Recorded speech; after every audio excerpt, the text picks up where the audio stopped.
Good morning, everyone. This is Nikachu, Merfolk Master, and here we are here with Coffee and MTG. I hear we talk magic on this show. It's a show in the morning where we talk Magic the Gathering. So warm up your cup of coffee because we're going to get into the magic discussion, people, as we do every day, every weekday, 9 o'clock a.m. Central Standard Time. First part, magic discussion. Second part, we do deck list review.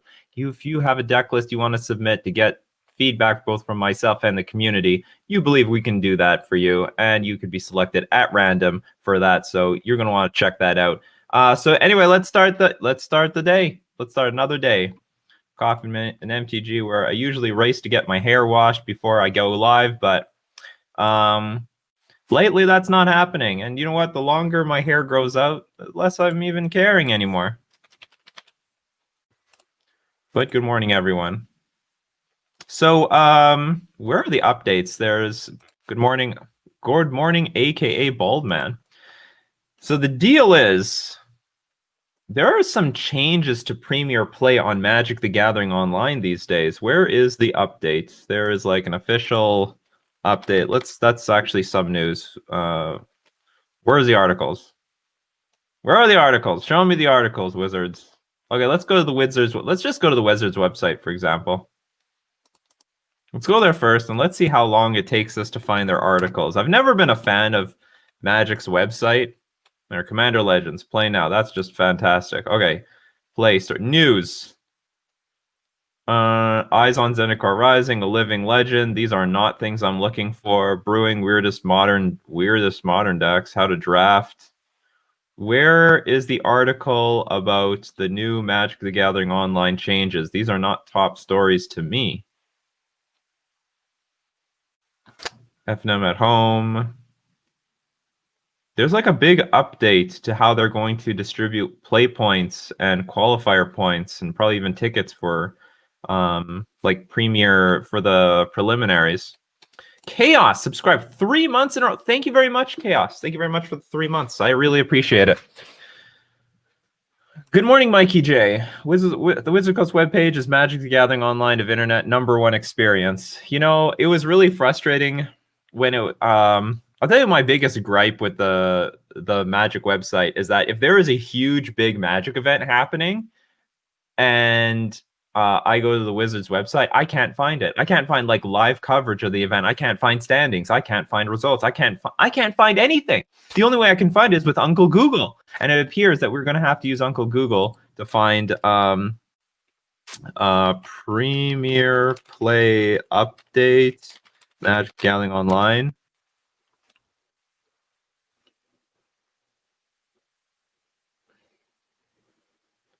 Introducing that's a new experience as of last year. Let's go on Twitter for a second.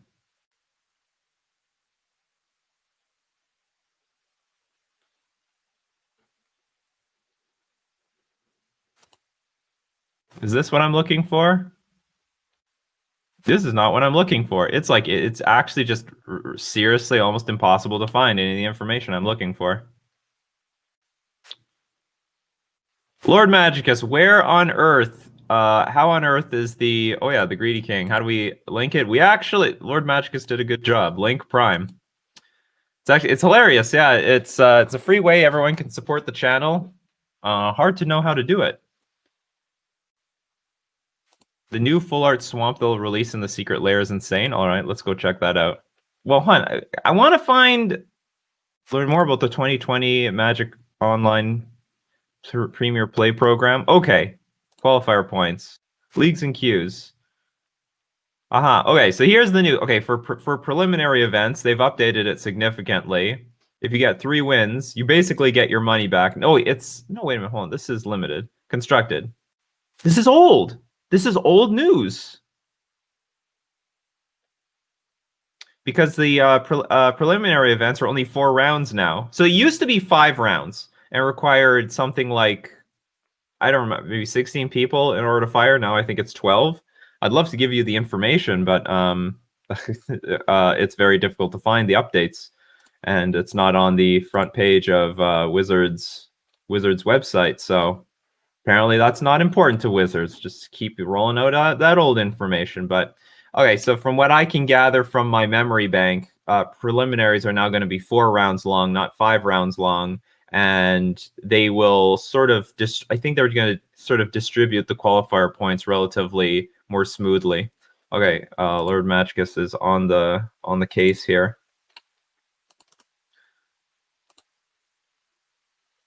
No, I was just there. This is all the old information. Where's the new information? Where's the updates? Or is it in here somewhere? Nope.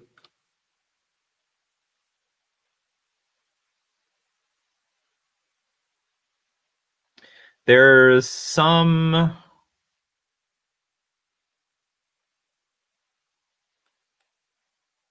Whatever. Okay, we're going to switch the conversation. That's all you need to know.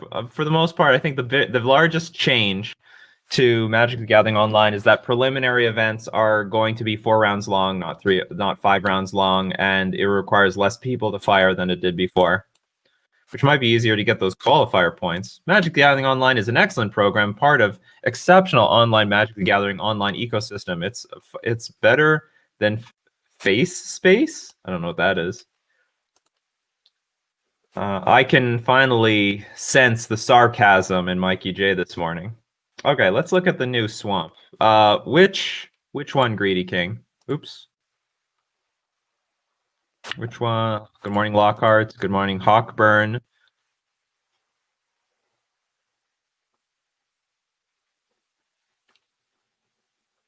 Where's the... Oh, Baldman said, new full art swamp in the secret lair.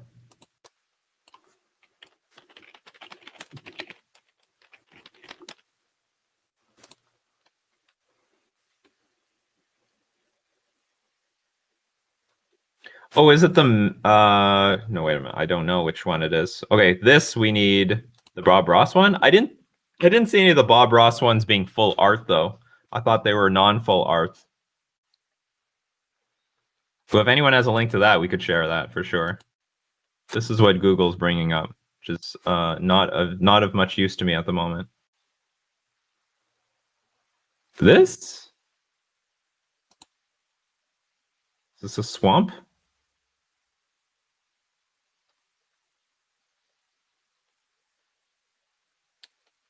This appears to be Seth Mackinon. Okay.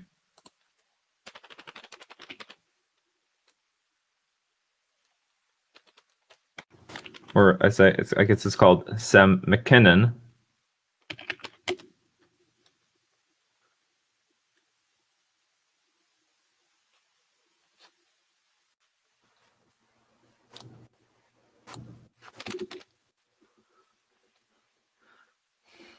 Wow, it's like it's hidden from the internet or something. Okay.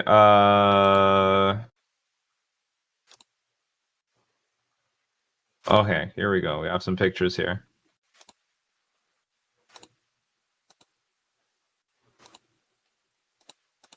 Can we see the swamp, please? There we go. That is a sick swamp. I'm not gonna lie. That is a pretty sick swamp right over there. It's very, very detailed. I like the use of the color. There's like a little person at the very bottom. This is an excellent swamp. Definitely rank that at least a 9 out of 10 for a swamp. Anyone would be proud to own this swamp. This is carrying the secret lair for sure. So hold on. So what did Lord Magicus say a little bit earlier? Something about you missed the opportunity to call your yesterday stream Nick at night. That is a good idea. Maybe I should do that. Nick at night for any of the times that I stream randomly in the evening, or right before I go to bed. Getting that last second preparation. I need play points, damn it! Or sorry, I need qualifier points. I have enough play points. I want to play in the free roll on the weekend, but it's not really free if I have to keep dumping play points in order to earn those qualifier points. Those qualifier points are difficult to obtain. You get like 2 qualifier points for going 4-1. I'm quite a ways away. I need like a 5-0 and a 4-1 by Saturday, or I'm dead. I'm doomed. I want that free roll. It's such a crapshoot too. There's going to be like 300 people in that event, but still, I want to be part of it. Better than not being part of it. It'll make for a very interesting stream on the weekend. The Face Space is a fake social media program I set up so my mother doesn't bother me on. Oh, interesting. It costs a lot less to make than I expected. You're going deep, Mikey J. You're going deep. You're just going deep here. It would be better if it were blue and had an island instead. You know, these days they could just call it an island and it would just be an island. An island these days is anything involved with water whatsoever, whether it's like a little stream or it's just a whirlpool or it's a bunch of rocks with rain on hitting it. It's all an island these days. It's all an island. Did you see the Waste Not Modern deck? If yes, what did you think? I did not see it. I have seen many Waste Not Modern decks over the years. None that have broken through to succeed. Let's look at Waste Not. Believe it or not, people, guess who designed this card? Who designed Waste Not?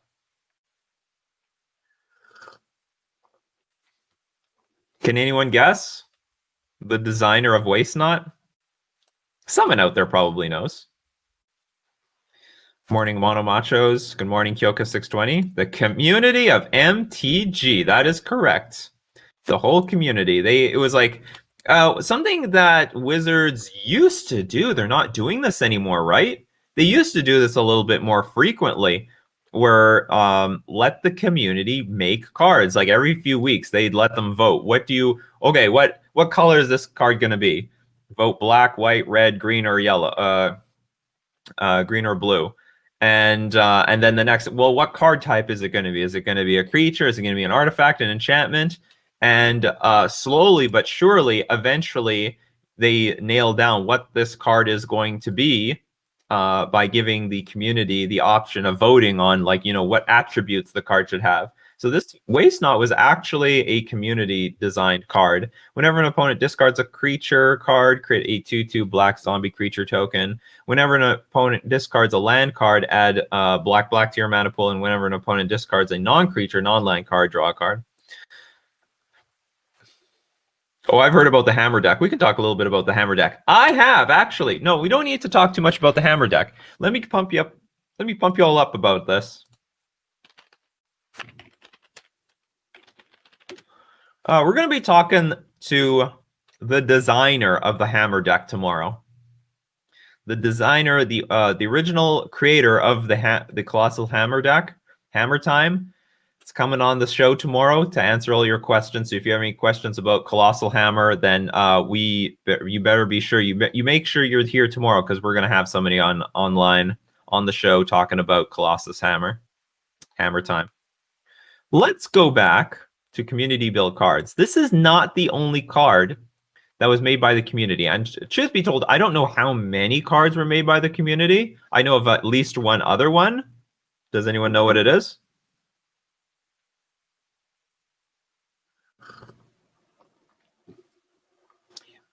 You know what? Most decks are not really meme decks. They're like, you know what? This is a cool idea. Let's try it out. But in the end, if it fails and someone wants to continue playing it, then it's a meme deck. Turns out, like, the Hammer Time deck actually was quite good. Does anyone know the other community built card?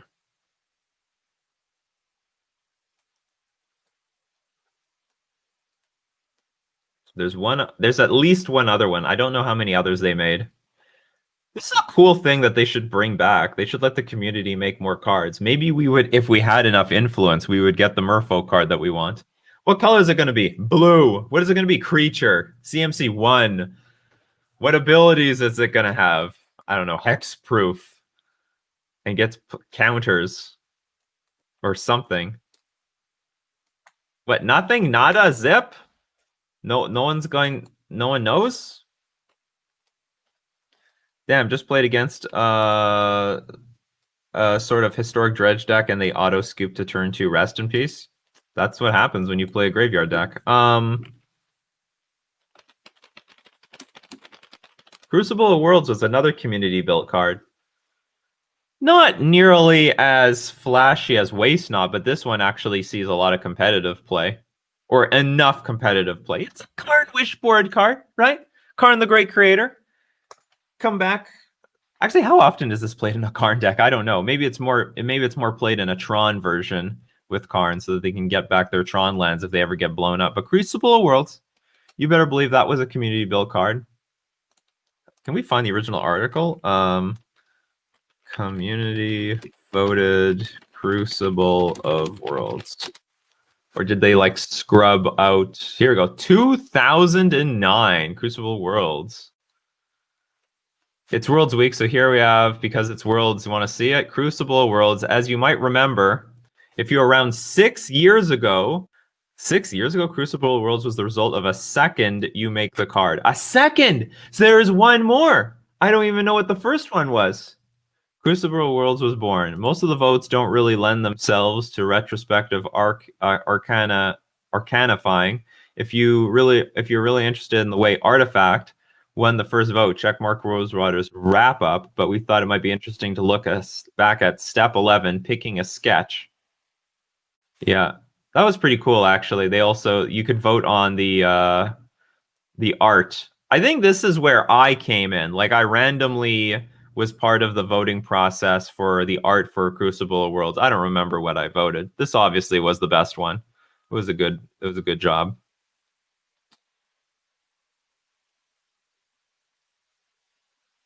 Shouldn't the green stuff be going to like the dead looking parts? Oh, that's it? That's all you're going to tell me? So what was the first community build card? What was the first community build card? I don't know.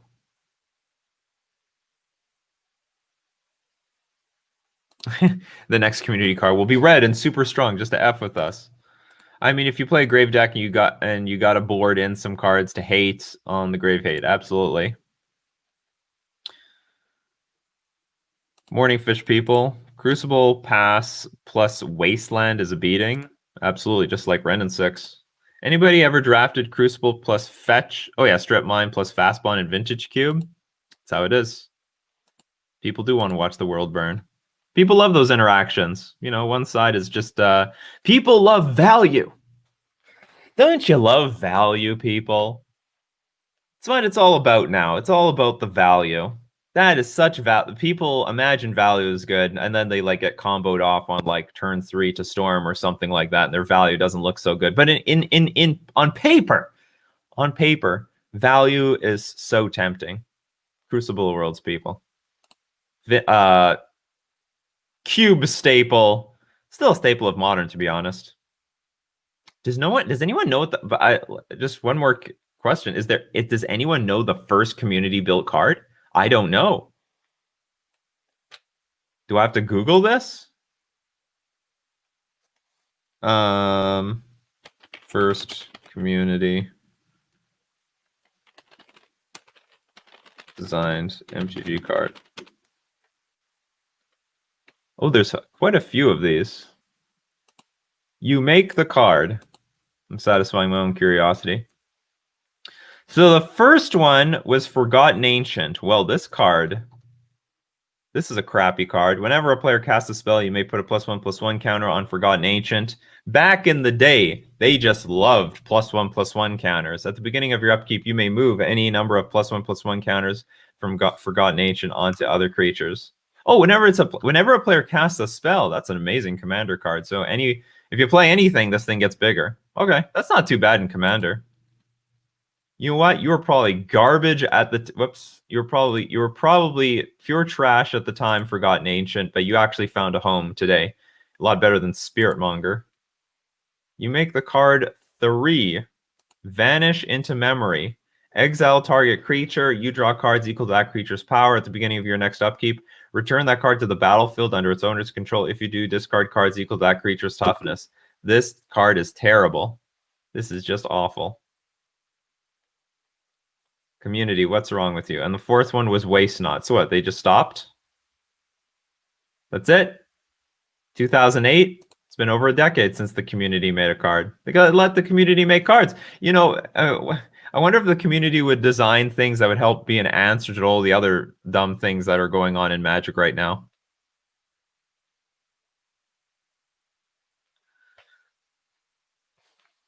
I love the old legacy where you played a lot of strange cards to get value. These days, most cards just say draw a card or two and get life. Get life, create a 4/4 elk. Value cards change quite a bit after the last few years. Yeah, the value is already built into the card. I mean, you're not working for that value. The card is already in the value. Brainstorm is supposed to sculpt the value. Nowadays, you just play a card and you get everything anyway. Here's the Waste Not deck I was talking about. Not a review, by the way. Let's go check out that Waste Not deck. So it did it 5-0 or something? Is that what the deal is? Is Waste Not making a comeback? Actually, forget comeback. I mean, it never was a thing in the first place. Is Waste Not becoming a deck all of a sudden? Lurrus in our Waste Not deck. It did 5-0. Just in case. So... Oh, I was about to say, is this going to have like one Waste Not in the deck? Oh, you play Burning Inquiry with Waste Not because whenever an opponent discards a land card, you get black mana, and they have no choice. That is interesting.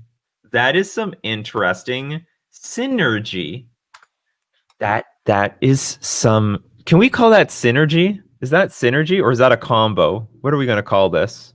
What's the topic today? You know what, Grimducky? We're all over the place today. We're improvising. Right now we're talking about, I didn't think we were going to talk about Waste Not, but let's not waste not some time and talk about Waste Not. So here's the deal. Whenever an opponent discards a creature card, create a 2/2 black zombie creature token. Whenever an opponent discards a land card, you add black mana. And if an opponent discards a non-creature, non-land card, draw card. So if you get Waste Not out, you go Burning Inquiry, you're going to force your opponent to at least discard some cards.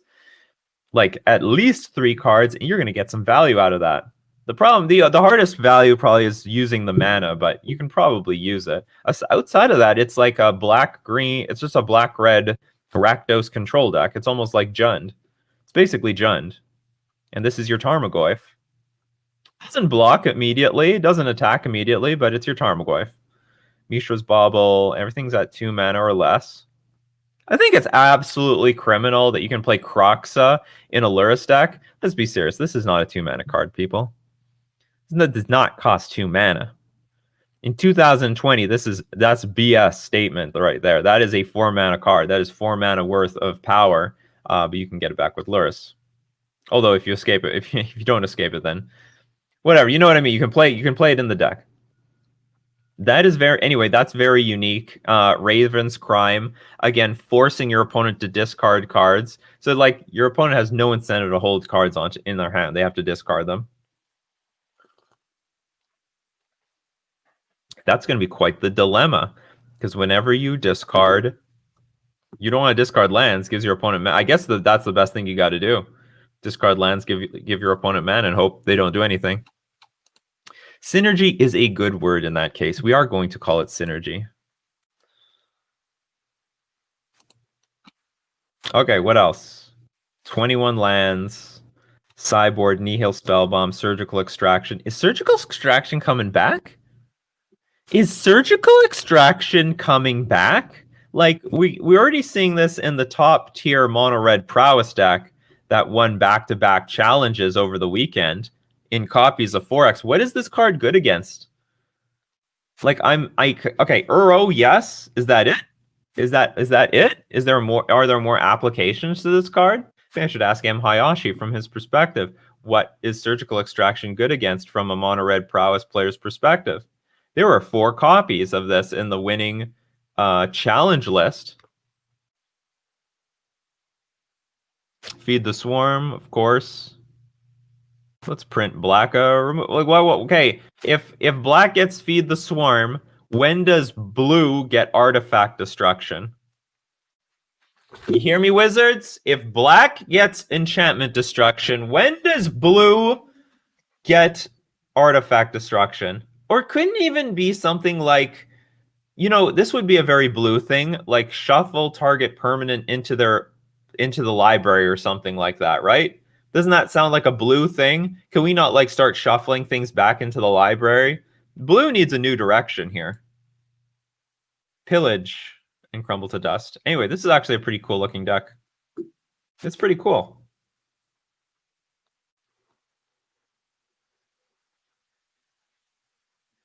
Thinking how to squeeze Uro in this, but it's probably not necessary. You just play with Croxa. I'm surprised only at only 2 Croxa. I imagine this deck could play with a lot more. And Dreadhorde Arcanist. Just keep grinding all these other cards, but not a lot of win conditions. I mean, yeah, you got the Waste Not. I don't think there's enough win conditions in this deck. I'd probably play a few more. Necrogen Spellbomb. Target player discards a card from their hand. Meh. But cool looking deck, actually. Cool looking deck. In general, do you think Magic is a game that is fun to watch, even if you are not heavily invested compared to popular Twitch games? I don't think so. I mean, I love to play Magic, but watching somebody whose content you're not personally invested in, you know what? I don't know what Magic looks like from the perspective of someone who doesn't play Magic.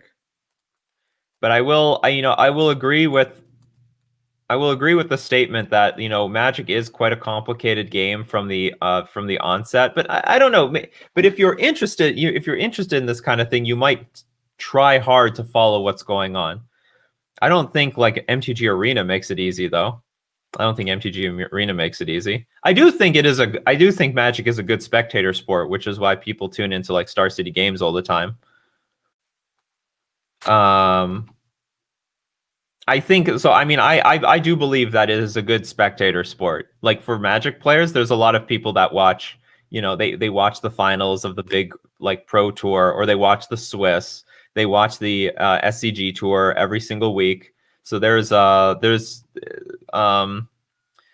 any game, there's going to be spectators involved.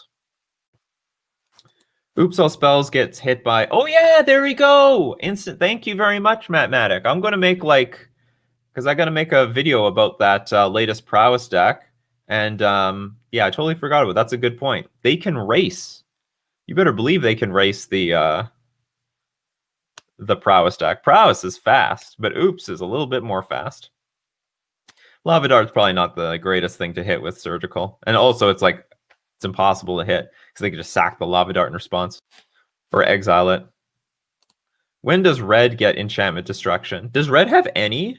I don't think so. I think they have nothing. They give it to Black, so stay tuned for Red's Enchantment Destruction. Ceremonious Rejection, that can also destroy an artifact. Call it a Devoid Blast.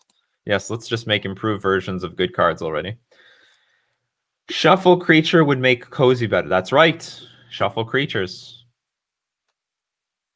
But I think it doesn't need to counter the spell. It can just, I am totally fine with it just shuffling a permanent on the battlefield back into the library. In my opponent, Feed the Swarm and Cleansing Wildfire are 2 of the best sideboard cards printed in a while. In the most recent history, yes. Because if you extend it even maybe a year and a half later, you could put Veil of Summer in the conversation. Veil of Summer, by the way, has been named as the best. Maybe one of the best hoser cards of all time. Another deck weak to Chalice? Yes. Waste Not would be weak to Chalice. It's all one. This deck is all 1-drops, mostly. Bring on your 1-drops. More 1-drops. All your 1-drops. Sure. Flash them back all you want. I don't care. BS. To my Chalice of the Void. Win conditions are overrated if your opponent has no cards. Well, you still have to win the game, though. I think win conditions are underrated, even if you have your opponent in a stone cold lock. Yeah, here comes Etron. Yeah, I'm seeing a little bit of Etron recently. The streamer is important. I mean, it depends. I mean, yeah, obviously everyone. I understand from when it comes to streamers or people watching streamers, the thing that makes it an enjoyable experience is that the streamer gets to play through the person that's streaming. So they don't actually have to play the game. They just need someone else to play for them. And of course, you choose wisely what streamer. Thank you very much, everyone who chose me as their champion for Magic the Gathering. Chess has a spectator audience. Absolutely. Huge spectator audience. What's up? Was the grinding yesterday successful? No, it was not. It was a disaster.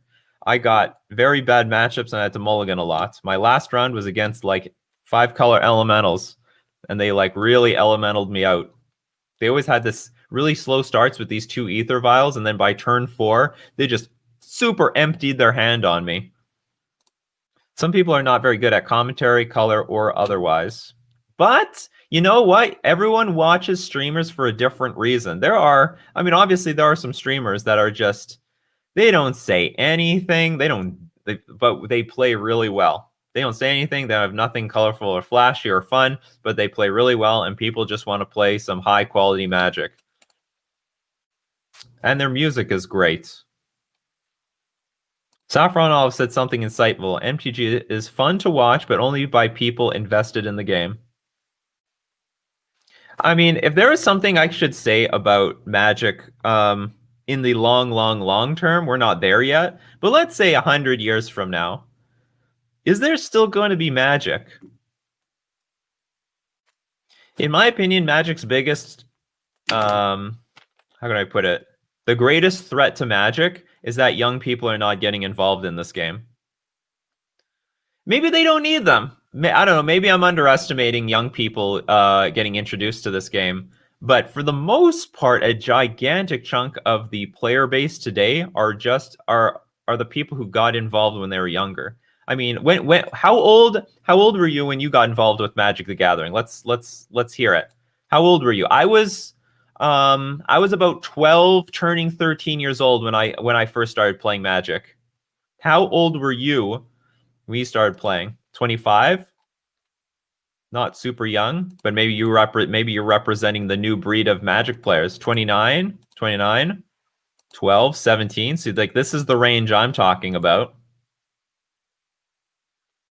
13, 18, 23, you're 8, 14, 10-ish.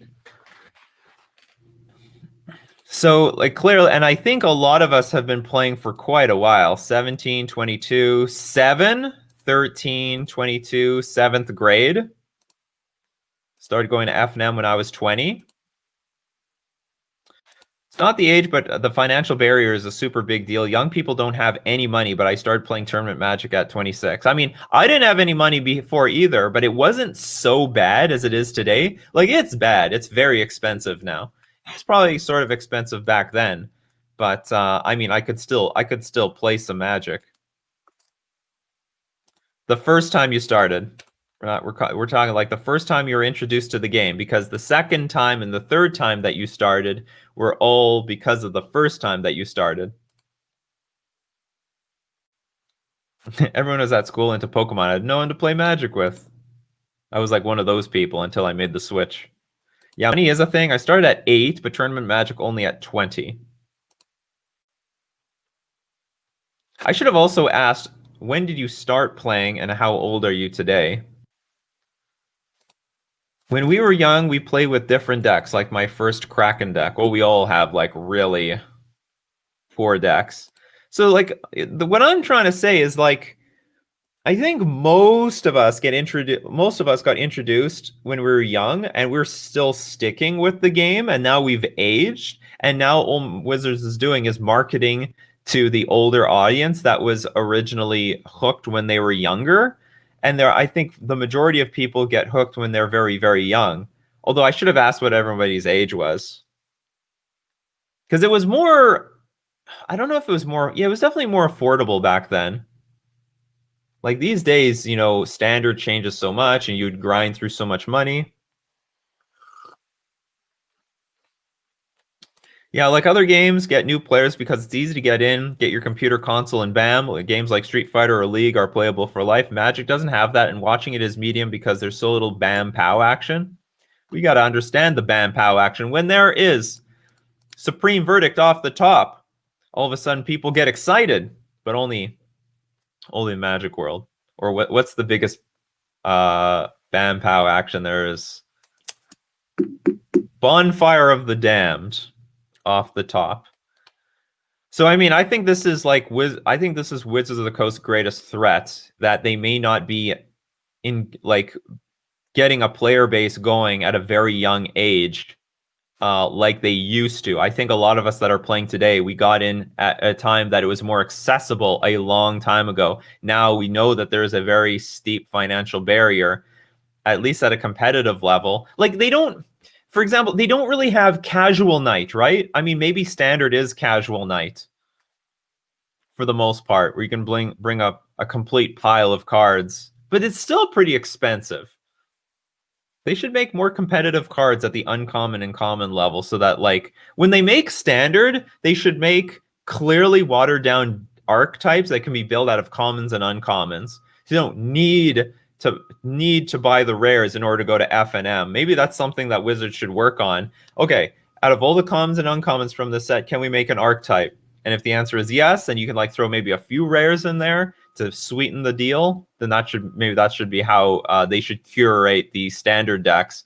And clearly they would still lose to the tier 1 decks, but it gives people an opportunity to go out to F&M and, you know, get a win or two. They don't have open house for casual night? Not where I am. I mean, there are some casual days, teach a player how to play the game stuff, but like nothing like weekly. Yeah, that's what Pauper was created for. Even Pauper can be expensive and hard to follow. Honestly, Peasant as a format would solve a lot of the problems many people have with Magic. I guess that's true. So Peasant, if you want to know, is the format built out of commons and uncommons. Ooh, you know, Wizards is a bit touchy on this subject. They're like, okay, you can like, we're not against proxies, but like, fuck you all, don't be playing with proxies in our sanctioned events. They're a little touchy about the proxies. They don't want to give you the illusion that you don't need to buy cards. They don't want to give you that idea. There's a lot of stories of stores that got called up by Wizards of the Coast and where it's like, we heard you have proxies in your event. We would like to highly remind you we don't like that. Then that's our conversation for the day. Thank you very much. So anyway, you know, proxy, it's like, I guess proxies is the thing, like, you know, don't tell. Or how do you put it? Don't say, don't tell. I don't know. EDH is probably the closest we got to, like, you know, you can build an EDH deck for $100. You can make all sorts of great EDH decks out of complete garbage. I've been thrashed by some like really budget EDH decks because it's all about the synergy anyway. Copper can be way over $100. Although it's true that some decks are $30. Like, the fact of the matter is, if there are good cards and they're common and they're old, they're still going to be expensive. Yeah, so like these legacy events are just officially sanctioned as a casual event. So it's almost never sanctioned as legacy. Don't ask, don't tell. There we go. Unless it's like a legacy event, I guess. Can we use proxies? Yeah, you can use proxies. Like most of these events, like there's most legacy events these days are run with proxies. Name me a legacy event. They're like, no, you can't use proxies. Get out of here. What are you doing? Think Fire Design might be partially meant to capture younger players with more exciting cards? I have no idea. I can't actually compare it to the other card games. The other card games are doing ridiculous things. Remember, Pokemon has Professor Oak, all right? Professor Oak. Professor Oak is a 0-mana Wheel of Fortune for only one side. Professor Oak. And they got a million Professor Oaks. They got fucking oaks all over the place. Pokemon is nuts. Pokemon is not that the power of Pokemon. If 0 mana draw 2 cards. Forget, like, you think 1 mana draw 2 cards is good value in Magic. They've got 0 mana draw 2 cards. Forget the power level. Pokemon is just out of the world power. Just insane. I thought when the card game died, it died because it was just balanced so badly. And then when it came back, they kept the Professor Oak cards. You want to play with this garbage? My God, I don't understand how that format. I don't understand how that game stands on 2 legs. Other card games have things like animes and lower, more managed price barriers to get younger players in them. Yes, the price is a big deal. It really is. The price is a big deal. Yeah, Vintage is where it's Proxy City. Yeah, it's all. You have real cards in your deck. What is going on? What's wrong with you? Is that a real Fetch land? I don't know. Professor, yeah, but Professor Oak hasn't been legal in years, but they made Professor cards. It was just like a new Professor card. Come on, someone from the Pokemon community back me up here. I don't want to look like I'm completely talking out of my ass right now. They just replaced Professor Oak with another professor. I'm gonna get the proof.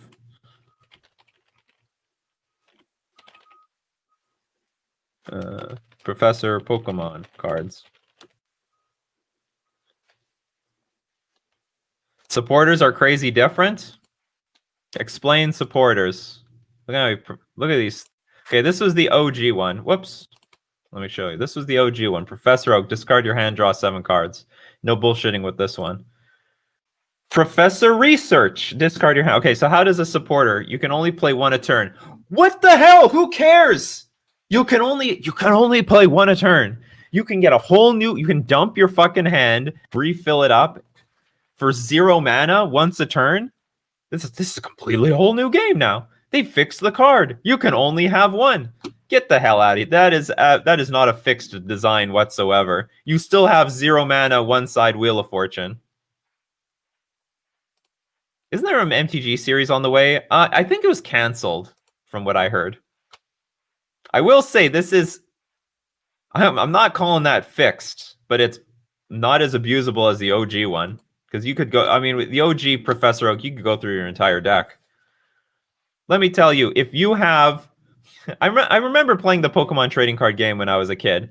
I was like the only one in the club with like Professor Oaks in my deck. No one else played with this card. And your win rate is like 99%.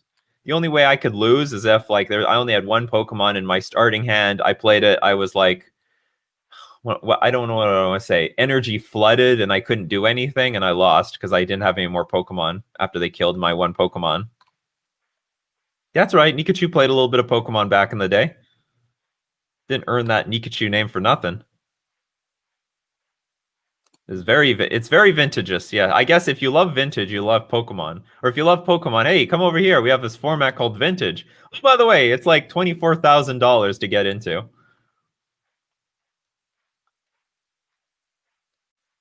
You had a Pokemon. Well, they had like what was called leagues, right? Did anyone be part of those? There was like leagues. You go every week. You get like a little booklet. You get stamps in the booklet. If you get enough stamps, I don't know, they give you a pin or a sticker or some crap like that. Back in the day, I lost so infrequently. I think I lost 2 times. I filled up my entire book of stamps. I lost maybe twice, ever. And the person who was in charge of the Pokemon League made my opponent like circle the stamp of their victory again. You got 2 stamps for a win, 1 stamp for a loss. They circled the 1 stamp of mine in my book and signed it. They made them sign it to show, I don't know, it was like a great accomplishment that they beat me. My best friend was a Pokemon League gym leader. There we go. They were called gym leaders at Toys R Us. I played at a Toys R Us once in Florida. Because my parents, I'm from Canada, but my parents always loved to vacation in Florida. And I'm bored out of my skull in Florida. I didn't care about the beach. I don't care about sand or ocean. Then they took me to a Toys R Us for a league. Cool story, actually. So in Florida, I think I still have some of these cards. We go to this flea market and they have Japanese Pokemon boosters. And I was like, this is awesome. These are really cool. And I bought like a ton of them. And that might have been my earliest taste of like Japanese cards. That's the start of when I got hooked on the Japanese. I got these Japanese boosters. These are awesome. And there was like very specific rules about how you could play with Japanese cards back then. Like you need to own an English copy and a binder on the side or something like that. It was like really bizarre. Yeah, they had leagues in my area as well. You got some number of booster packs and pins and stuff at the end of the leagues. Yep. It definitely costs money. 24 grand if you want to play some vintage. How can you not like the beach?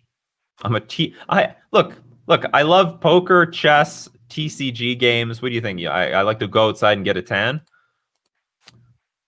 Snowbirds. 80% chance they fake? Interesting. Maybe I should get them appraised. I most definitely have them. Interesting. Very, very interesting. Yeah, Nikachu was a Pokemon staple. Yeah, but like when did they have a fakes problem? Today or 20 years ago? Oh, more than 20 years ago. 25, like almost 23 years ago.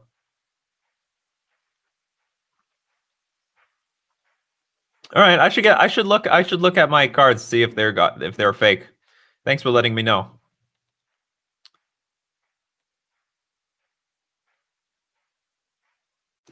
I bought an HP Time Twister in Florida in 1994 for $30 and sold it for weed money a few years later. I hope I hope that was the most amazing high of all time, because the high on Time Twister is amazing.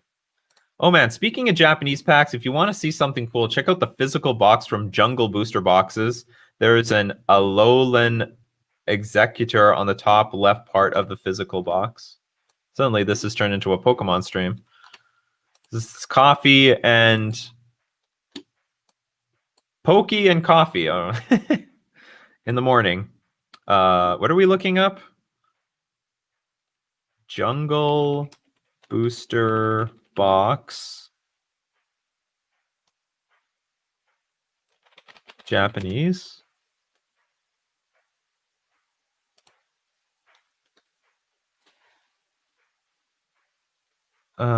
What am I looking for? This?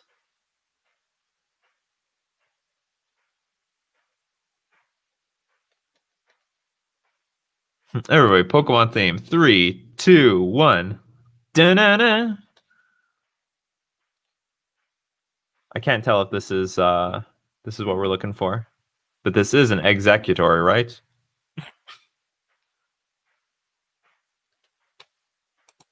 I wanna be the very best. I bet I could recite the whole song. I'm not gonna do it, but I bet it's possible. Coffee and Insinisty? Coffee and TCG? That would make sense. Sell them to Jake Paul. All right, you know what time it is, everyone? It's time for Decklist review. Let's do some Decklist review. You know the command. ! Deck review, space, give the URL to your Decklist, plus leave any comments. Yes. Format. Budget. What do you need help? Throw me a bone. Give me some help. What do you need help with? You need help with anything? You just want to show off your cool brew? Is that what you're trying to do? I don't care. You submit it to Decklist review, and we can definitely share it with everybody. So and as we wait for people to submit their deck lists, I'm going to put these AirPods in my ears as the construction workers are banging steel into the ground and drive me insane. We're going to thank our sponsors. Where's my sponsors? Where's sponsors? I have sponsors. Where's my branding? TheManaBase.com, your home base for everything Magic the Gathering. Let's go on to the Manabase. What's going on here?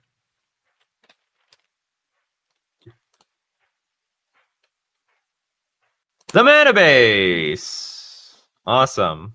Look, there is a podcast called The Commander Cookout. Go check them out on themanabase.com. What's cool is that they have videos, articles, and podcasts. So there's a little something for everyone. That's why it's your home base for everything Magic the Gathering. And the Manabase is also sponsored by Fusion Gaming Online. They sell Pokemon cards there.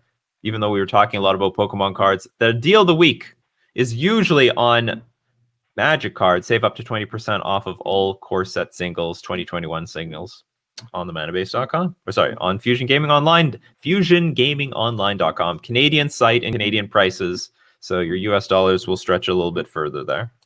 And also, we're going to thank Mana Traders, the premier place to rent Magic cards online. And if you want to see your brew come to life without having actually to invest in it, you can use a service called Mana Traders, and you can support the channel using my Mana Traders link in the description below, or you can get 15% off your first 3 months using my coupon code Nikachu. 15%. Ba-ba-ba-ba. Sinistea is a Pokemon? Is it like a T Pokemon or something?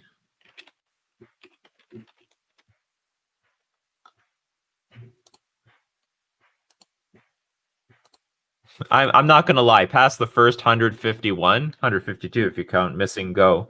I don't know any Pokemon. Some of these Pokemon are like weird. Like, where would you find this in the wild? Why would something like this breed to existence? A teacup. What is it, like a Ditto in a teacup, basically?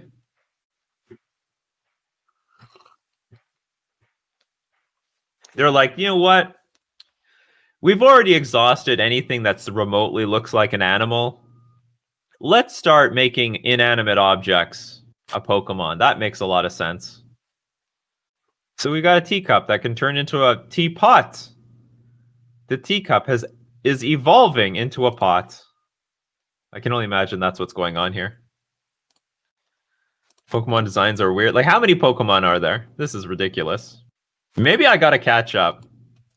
You know, if I become a partnered streamer, then I'll just start streaming fucking anything. It looks like I have to catch up on the Pokemon world. I mean, I'm as far as back as like the red blue. That's it. Red blue, and I was done. I memorized all 151 at the time. All right, I saw enough of this.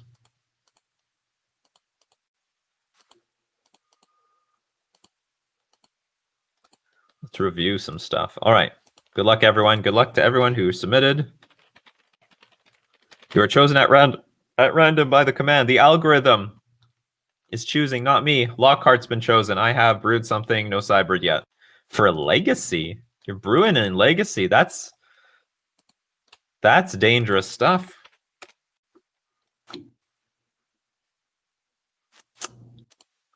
That's dangerous stuff. Here we go. For Ancient Tomb. Oh, sounds like you're doing something busted. You need to get that mana early. Badlands, Bloodstained Mire, Marsh Flats, Mountain Plains, Plateau. Oh, this is Boros. Prismatics Vista. Why Ancient Tomb but no City of Traders? What is going on here? Chalice of the Void and Snaring Bridge, Grim Monolith, Trinisphere, Batwing Broom. Prevent all damage that would be dealt this turn if white was spent to cast Batwing Broom. Each player loses 1 life for each attacking creature he or she controls.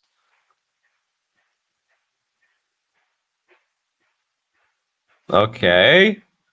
Dawn Charm. Prevent all combat damage to be dealt this turn. Regenerate target creature, counter target spell that targets you. Okay. Lightning Bolt. That seems like a pretty underwhelming card out of all these cards. Why are these red? Court of Ambition. Okay, ETB, you become the Monarch. At the beginning of your upkeep, each opponent loses 3 life unless they discard a card. If you're the Monarch, instead, each opponent loses 6 life unless they discard 2 cards. Court of Grace. ETB, you become the Monarch, so you have to keep that Monarch.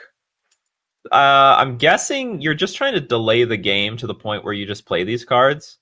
You become the Monarch at the beginning of your upkeep. Court of Ire deals 2 damage to any target. If that player's if you're the Monarch, you deal 7 damage. So you just try to hold on to being the Monarch.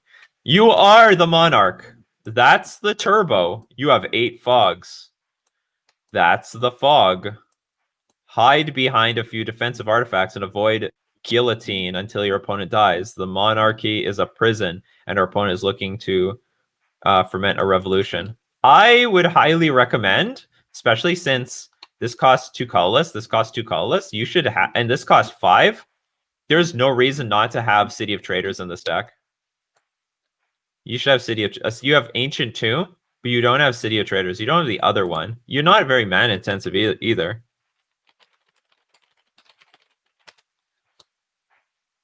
Like, this is the other land, right? Reserve list. But this is Legacy. Why should it not be in this deck? Do you not want to ramp into these cards? I think you want to ramp into these cards. Because your deck is slow.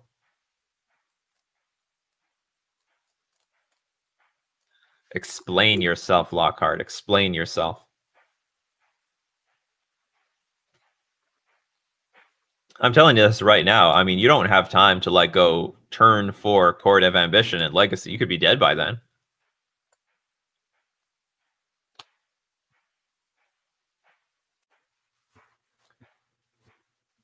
Also, I don't know if I can get behind these cards. I can get behind these cards. These are good cards.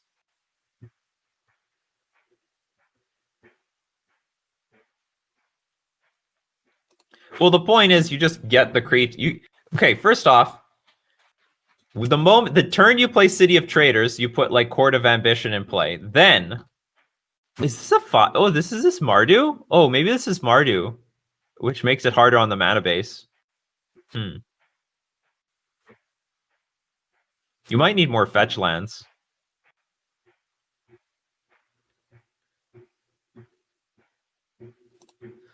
City of Traders only ramp on the early side of the game, and you have nothing to invest the mana in that early. Well, you don't. No. You don't need to play it early.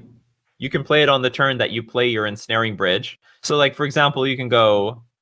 Well, honestly, I don't mind turn 1 Chalice of the Void. I think that's going to win a lot of games. Period. But how do I want to put it?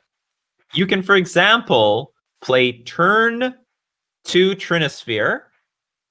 Then on turn 4, you tap the City of Traders for mana, and then you play your Court of Ambition or Court of Grace. You play the land. You will sacrifice a land, but the point is you got to get some of these lock pieces in play. Oh, Grim Monolith is probably okay as well. I imagine some of these are non-bows, like Lightning Bolt doesn't work with Chalice very well. You should probably have some different removal spell at 2 mana. And this is probably, or if you're going to go the 1 mana route, you should, like, these cards are awkward, I would say. I don't know what to replace this with, though. And also, Spirit Guides can also help empty your hand for Ensnaring Bridge, although it doesn't look like this is, like, the main part of the deck. Grim Monolith is a bit awkward. Like, you're going to get 3 colorless mana out of this. Have you played this at all?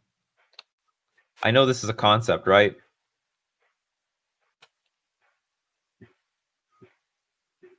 I just brewed this. Because, okay, here's the deal. I don't know how much Legacy you play, but you got to be pretty fast. And you got to be pretty proactive with what you want to do. I think turn 1 Chalice is very powerful. It will give you some auto wins in some cases. But outside of that, like, you do need to ramp into some of this stuff. I don't think you have the time for this. Like, I don't know how you compete with a Delver deck. Like, if you go turn 3 Trinisphere, they just daze it. Or you just go turn 3 Ensnaring Bridge, or some of these cards are just, like, really, really slow. You're a really clunky deck. I don't mind this if you have some good lock pieces. Ensnaring Bridge is a good lock piece. I mean, I love all these cards. Chalice, Ensnaring Bridge, Trinisphere. These are all great. I don't mind going this direction at all. Although I don't know if the mana is good for it. Is the mana good? You need double black, double white, double red. Which means, well, yeah, that is difficult. Maybe the mana base is fine as it is, but I would play 26 lands. You don't even have that many lands. You have 22 lands. I know you have Grim Monolith, but you should probably have more lands. Put the City of Traders in here. I would probably, I don't know. How do people feel about dumping Grim Monolith for City of Traders? I don't know. I don't know if it works in a Nitsfits shell. Or instead of Grim, like, we got to replace these. I don't think this is going to hold the game off. Because these are only one-time cards.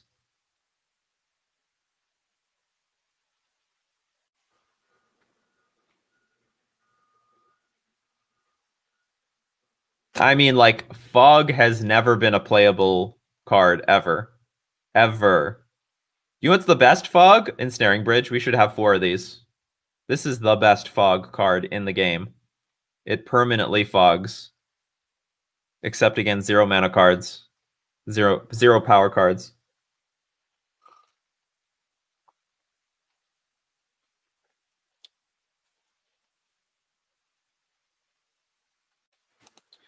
You have to use the 2 mana fogs because Chalice will counter 1. No, but like what I'm trying to say is we shouldn't have fog, period. It should be like removal spells. It should be either removal spells or you should have wrath effects. This isn't good. Like by the way, there's a lot of decks that will just ignore these. Is a Braid playable in Legacy? Like a Braid hits a lot of things. You can hit your opponent's artifacts, you can hit your opponent's like Delver. Maybe Chromox and Petal. We definitely need more acceleration. Yeah, Braid is super playable. So like a Braid would probably be better than Lightning Bolt because that's gonna trip on your Chalice on 1. Like we gotta gut these 12 cards. These 12 cards have got to go. Fog is just not gonna do it in Legacy at all. Even though this does a lot of things. Counter target spell that targets you. I sort of like it. I don't think it's gonna help against Storm though.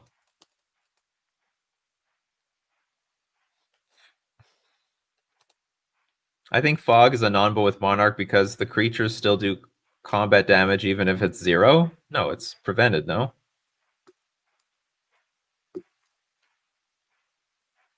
Hold on, is something about the Monarch I don't understand? Let's talk about Monarch. Monarch, MTG. I think it's best is a player's design that was introduced, the mechanic. Whenever a creature deals combat damage to you, it becomes the Monarch. So you're trying to prevent your opponent from dealing damage to you with these 8 cards. I don't like it. I still don't like it. Because you'll do it once and then you'll lose them. I think you should just reclaim Monarch by casting this thing. Oh, it's at the beginning of your upkeep, though. So you keep losing the Monarch even if you gain it back. But you can't cast these cards and hold up the fogs anyway. I think you're just best going all in on Ensnaring Bridge, or even play 3 Ensnaring Bridges, play 4 Karn the Great Creator, which can find another Ensnaring Bridge. And again, we play with like a lot of mana. You can definitely play at least 22 of these lands and play with City of Traders. I'm telling you, you gotta have some of these. I would go all in with 4.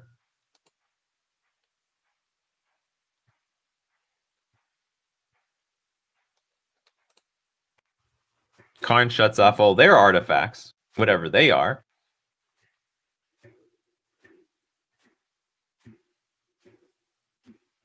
And isn't Lattice like also a win? Like Lattice is legal in Legacy. That's crazy to believe. Lattice is banned in Modern. Anyway, I know the idea is you want to maintain the Monarch with the fogs. I cannot possibly, in any sense, see that this is actually gonna prevent anything. And not to mention, even if you're not the Monarch, these cards do things. Like you still get some stuff. You get more stuff if you're the Monarch, but you still get something.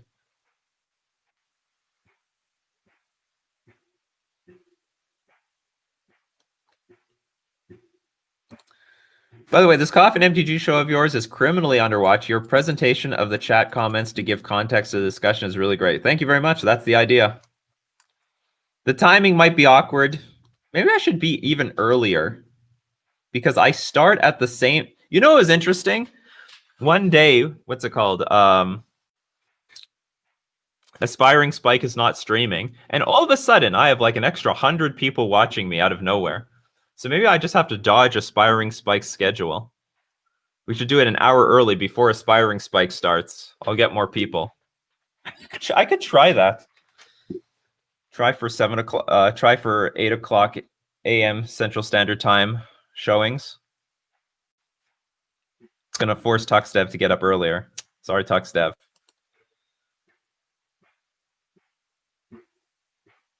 Oh, Moat! That's an interesting suggestion. Prevent the opponents from even attacking, unless they have flying, which Delver would have. How about Moat? You like the idea of Moat?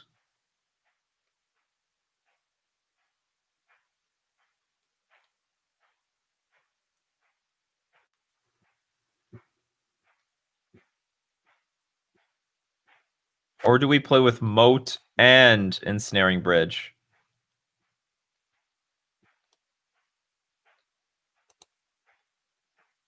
Oh, come on. You and I know you're not going to actually buy this. You're going to buy this deck on paper? Are you serious? You're not going to buy this deck on paper. You're going to proxy it in paper. You're going to rent it online. Rebel Cheap has a mono Black Curses deck that he's been doing pretty well with. Do you have a link to it? You have most of this deck already? Okay, let's say we have to make very minimal changes to this deck. I still would remove the fogs and just have removal spells. Like,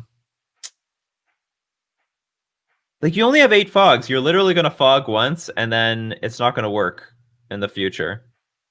You just don't have enough. Like, fogging is just card disadvantage. And it's like a one-time shot, whereas Ensnaring Bridge is like always. And this should definitely be a Braid, because it doesn't get hit by your Chalice. So we keep the real truth. You don't want City of Traders, because City of Traders is reserve list. And that costs money. That costs money! $176 US and rising. It's not getting cheaper.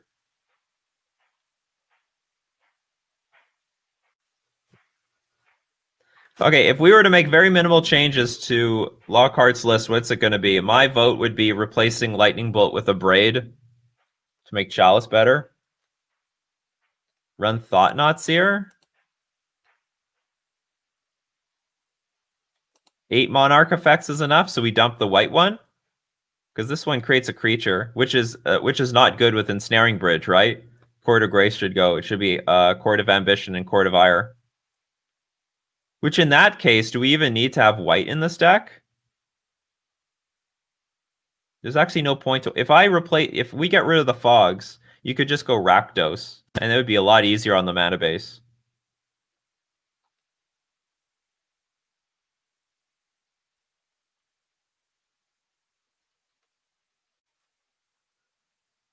Bolt leaves for a Braid, Monolith leaves for a red-white mana rock, and we take out the 8 fog effects for Wrath and Simian Spirit Guide. I like it.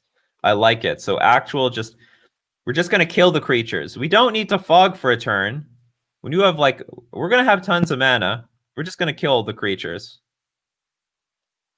Yeah, I don't think we should be fogging, period, anyway. This is, like, not a sustainable strategy to holding the Monarch. So, and Court of Grace is probably the worst one, right? Because it makes creatures, but you don't need the creatures. You just need the Court of Ambition and Court of Ire. Okay, so that's our suggestions. A Braid, Wrath, Mana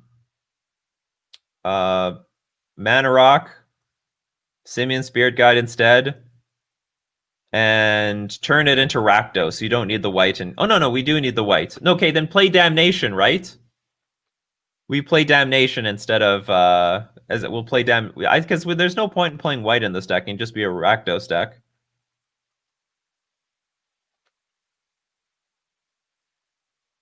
Well, we need the red mana for Court of Ire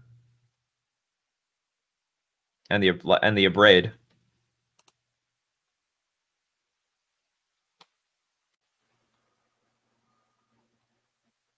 Enables us to play Duretti. It's possible. Well, we're playing Wraths in addition to playing Ensnaring Bridge. We aren't always going to have Ensnaring Bridge. I think the white one's maybe the one I want the most, since Moat is such a good fit. Well, I mean, okay, assuming... It sounds like we are on a budget. We are on a budget. Moat is money. We are a little bit on a budget this here. You're supposed to tell us that, Lockhart. Supposed to tell us that. We now know we're on a budget here. This is Legacy on a budget. And so I guess the Wrath effect is going to be Damnation. And get rid of the white. And that'll make the mana base a little bit better.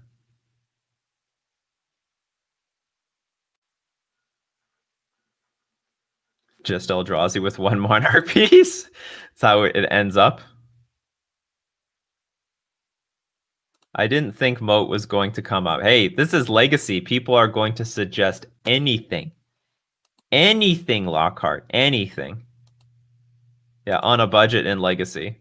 Well, we do. We have some money cards here. We got Scrubland, one plateau. I get the feeling this one plateau and one Scrubland is coming from Lockhart's Commander collection, where they have the one-ofs.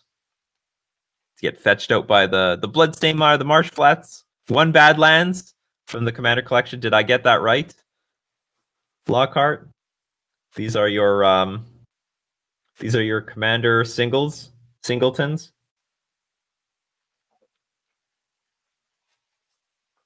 Anyway, I have no idea how this deck would perform. But that's going to be it for today. No moat, no deal. Spider Space is like, no, it's not going to happen. He wants the moat. It's go moat or go nothing. I'm just so snake bit by Wasteland and 12 post. Wasteland it's just a thing. That's why you gotta ramp those things out immediately. I mean, basics are. There's no problem with. I have no problem with basic lands. I have no problem with that at all. Where did I go here? Like I have no problem with the basic land strategy. I mean, yeah, that's all for it. But your basic land strategy gets better if you cut it down to 2 colors. Your basic land strategy gets a lot worse if you're going to be 3 colors. It's very, very... Even, like, Delver barely plays with, like, basics. Anyway, great deck list. Thank you very much for sharing with us. We had some good conversation. All right, that's going to be it for Coffee and MTG. Do you know what? I started a league last night. I want to finish it off. I'm not supposed to have anything scheduled right now. My schedule is supposed to be now on Saturdays, Sundays, Mondays, but I want to finish my league, so that's what we're going to do. So everyone watching live, we'll do some really quick gameplay, but for everyone on the replay, that's going to be it. Thank you very much, everyone, for joining me today. Don't change that channel. We're going to get into some gameplay, but for everyone on Coffee and MTG, don't forget to keep brewing that coffee. We keep brewing some magic. Talk to you next time. See you next morning.